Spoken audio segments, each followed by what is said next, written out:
I'm sitting here with my good buddy Chris Kelty. We're talking about hit-a-lickers today, and that's a term that Chris came up with. Chris has been in the industry 40 plus years. We're coming in on 46 years this year as far as having our lawn and landscape businesses. I've been a business coach for the last 35 years. And Chris, we're going to talk about what you came in here today and you said, I'm tired of these hit-a-lickers. Tell us about a hit-a-licker. A hit-a-licker to me is a guy that doesn't want to make a real business or real money. He just wants to punch at it until he makes enough to stay home to play video games. That's what I call it. And what he does, he changes the whole industry standard. So the guy shows up with a truck or trailer, he cleans up some little lady's yard, charges her $150, gets her leaves, whatever he might do, and then he leaves, and then he might do another little job that day for the neighbor because they see him. He gets his $350 and he says, why do I got to go to a 40-hour-a-week job? I'm good for the rest of the week.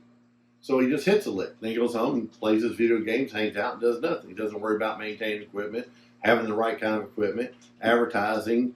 He doesn't worry about insurance, none of that stuff. So what happens is the hit-a-licker kills it for all of us legitimate businesses. I tell that same lady he did for $150, $200, it's $450, $500 by the time we pay a dumping fee, the crew to come do it, the equipment. Well, all this came about because yesterday you went out and did something for a guy that's been a customer a long time. Mm-hmm. The estimate was between $1,800 and $2,000, right? Isn't that what you said? That's correct. And he gets his invoice and he calls you up and he's like, Chris, man, why is this $1,900, $1,940 or whatever the amount was? And then tells me he could find a guy that would have done what I did in 3 hours in probably 5 or 6 hours with just one machine instead of 2 and 4 guys. But that guy would have not known how he wanted the job site set up because it was specific to putting footers in for a new building and something you have to have some experience doing. I've been finish grading for 40 years. I've been working for this guy for 35 years. The problem is he's now moved into a 3 to 7 project a year guy from 120 projects a year. So he needed my company when he was doing 120 projects a year. Yeah. Because no one could keep up with his volume. I had the equipment, the manpower to do daily. So now his threatening statement is now that he just needs hit-a-lickers. That's right. So I could call hit-a-licker to chuck in a truck. Chuck in a truck shows up. He hits a lick, gets it done for him. He pays him $800 instead of me $1,800 because obviously that guy has no overhead.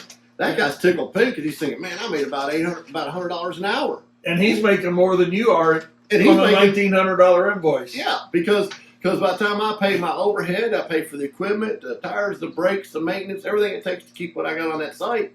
This guy's got nothing in it. He bought an old, 185 Bobcat. Well, why do these hit-a-lickers want to perpetuate the problem? Because, you've seen it and I've seen it, man. We've seen a million businesses come and go over the last 40 years, at least we've been in business. Why does it keep perpetuating itself? Well, it keeps perpetuating itself because so many people are looking for cheap labor. They're looking to get the job done, but they don't want to pay the professionals. So what they do, the hit-a-licker, is a guy that needs to be an employee but doesn't want to be employed because he doesn't feel investing 40 hours of his week to any one job site or company that we're worth it. You're getting into his gaming time. Yeah, you're getting into his video game time and hanging out with the buds and, drinking beers at the pub or whatever he wants to do. So what he does is he's like, I could go to work for Wayne's Lawn Service or Chris, and he'll give me 40 hours a week and give me a legitimate paycheck, and he's got insurance and workers' comp and everything he needs. But that means Monday through Friday, I got to be with him 8 hours a day to get my check. If I go to Little Miss Jones's house and screw him out of the job and hit a lick, I'm going to get my $300 that I might have got or $400 working for him all week. And guess what? I got my Tuesday, Wednesday, Thursday, Friday free. To do what I want to do, which is stay at home, sleep late, play video games, and do what I want to do. Well, the problem with these guys is they're the in-betweeners.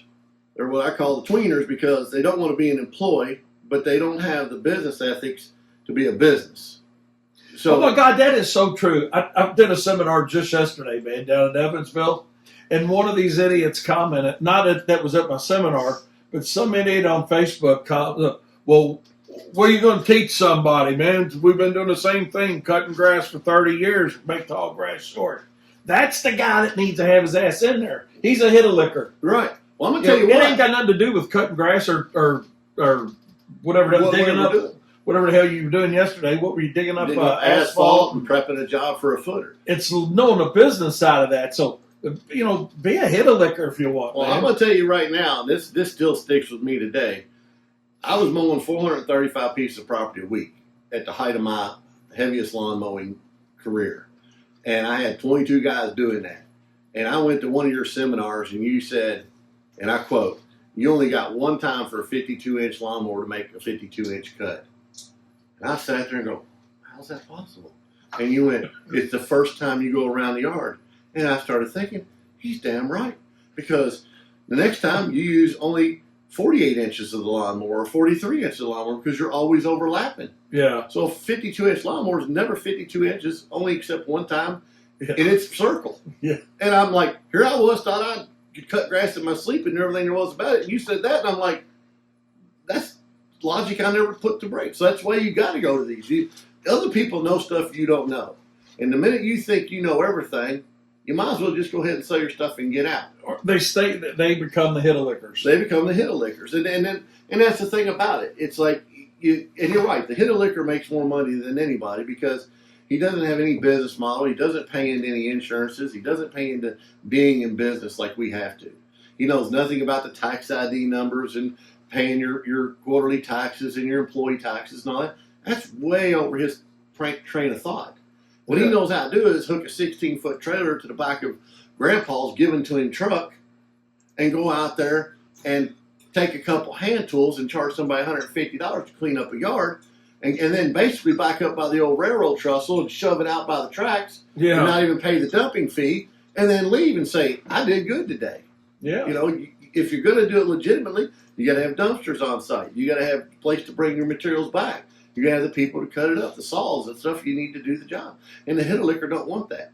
And the thing is, as long as people keep hiring a hit-a-licker, it always makes us look like we're price gouging. Yeah, we're the bad guys because we're doing it right. Yeah, because we're ensuring that when we get there, we're going to provide a professional service, a professional attitude, and if something were to happen on their property, we're covered to be there. You're like me, man. I don't worry about the hit-a-licker because if you worry about that, you just got to tell your customer can't to go fix to it. Yeah. You just got to let your customer take a chance. Like him. He needs to take a chance on that hit-a-licker and see what happens when he doesn't do the job right. It's not graded right.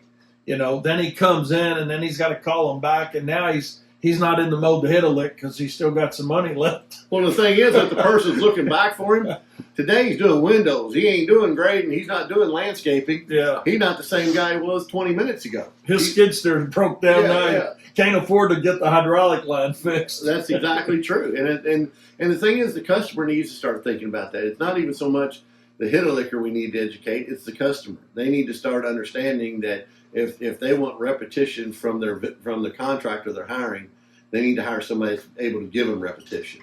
Yeah. Not somebody that does a good job that one day, because all of us have hired that guy that's cheaper and he came in and did a fabulous job. We're like, man, we need to keep him around forever. Next time you call him, guess what? His phone goes to, I'm sorry, this number's been disconnected. Yeah. But what it should say is, I'm sorry, this hit-a-licker's not hit-a-licking anymore. He done hit his lick and he's gone. He's gone. Yeah, he's done all he wants to do. Try to reach out to him on Facebook. He's probably got a new phone number because he didn't pay his phone bill. Exactly. He's running from everything. All he's got to do is keep the video machine working. Sounds like you're kind of making fun a little bit, but we're not. Well, I am and I'm not, because everybody has to start somewhere. And we all started out saying, well, I'm going to mow grass. Well, back when me and you started mowing grass, people thought we had lost our minds. Oh, yeah. 40 years ago, like, you're making money off cutting some little old lady's yard? Well, sure. You're doing how many of them? 20, 30, 40, 50? That wasn't even a business back then. It wasn't even a business model. Right. And now it's a business model for thousands and thousands of companies. That's where they get in the industry. And then they find out what their niche is. Are they better at paver patios? Are they better at putting landscapes in? Are they better at landscape lighting? And so most of them start out mowing and maintaining, and then they branch off into something they find is more lucrative or more in their wheelhouse. They figure out that they can't make any money on the others. Right. Well, that's what I did. I was mowing too. a lot of grass, and then I ended up buying my first skid steer or tractor, actually. Started grading and doing landscapes and found that it was making way more than the mowing side was, and now it's all I do. Yeah. And so, I mean, but it's a hard thing to find. But a hit a liquor is never going to go to that next level. No. He's going to be the one anomaly in our situation that changes our price points because he's willing to do it for so little because he doesn't care. He just wants to make more than an hourly wage. Get a little bit, get a little bit better than that real job would bring in. He's averaging himself out worth $20 to $25 an hour. And if he brings home 30 to 35, he's done way better. Yeah. Plus, he's not paying taxes on it. Yeah. Nobody knows about him. He's flying under the radar. All that money's cash in his pocket. Even if it's a check written to him, a person can't write it off if he has no company to write it off to. Yeah. So, that's the only thing he can't really get involved in is anything where it's working for a company that requires insurance or whatever, unless he slides under a buddy's policy and the buddy pays him on the side. I don't know if a hit a liquor's thinking that deep, but No, well, I'm sorry, that's me. Yeah. I haven't hit a lick in a long time. I've just been working every day. Yeah. But anyway, all right. Well, hey, we're going to wrap this up, and I think we're not really talking bad about hit a liquors, but you need to really understand that you're not just.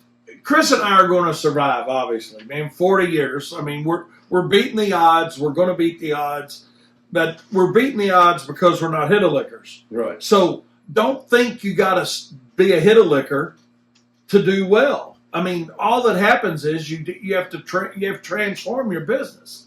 You realize that, or you fail.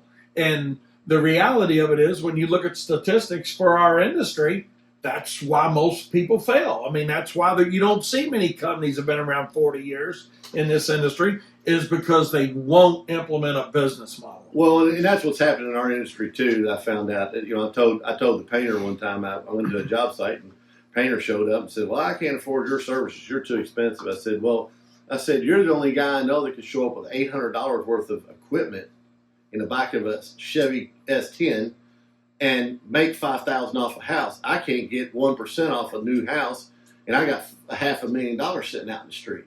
That's the thing about our industry. It hasn't become a cheap industry. It's very overhead driven. Yeah, it's very overhead. Expense. Yeah, you don't buy a lawnmower nowadays hardly unless you're paying 12, 13 grand, and that's a big commitment. And then same way with a trailer for another 7 or 8 grand, and a truck for 40, 50 grand. And I said, and then by the time you do all that, you're sitting there looking at $130,000 that's hungry. Yeah. And it takes a lot to feed that. Yeah. And then you take guys like us that might have 10 of that same thing, it gets real hungry. Yeah. So, and then that's the hit a liquor. He can't move to that next level because that's a commitment. Yeah. Hit a liquor is the main problem with him is he's a failure to launch because he's a failure to commit. Yeah. He wants the fast, quick money. It's easy sales. It's not driven by need for anything more than what he can make on an hourly basis. Yeah. And as long as he's That's not it. working for me and you and burning up 5 days a week with us, he's happy. And have to get up and have to Have go to work. get up and have to have a responsibility factor. All right. Well, hey, thanks, Chris. You're very welcome. Won't you get out there and hit a lick, man? You might make some money. I need to do something. I gotta stay ahead. See you, man. Thanks. And that wraps up today's episode. I've got something special for all you lawn and landscape professionals out there. If you're looking to take your business to the next level, you've got to check out the Profit Circle. It's an exclusive group coaching community tailor-made for people just like you, because I know how hard it is to do it on your own. Imagine having access to live and recorded webinars where industry experts share their secrets, or getting exclusive tips and advice through videos and blogs that you won't find anywhere else. Got questions? Get them answered in an interactive Q&A sessions offered by the Profit Circle. Plus, don't miss our monthly webinars packed with awesome content. Check out the link in the description to get started. Trust me, you don't want to miss this opportunity.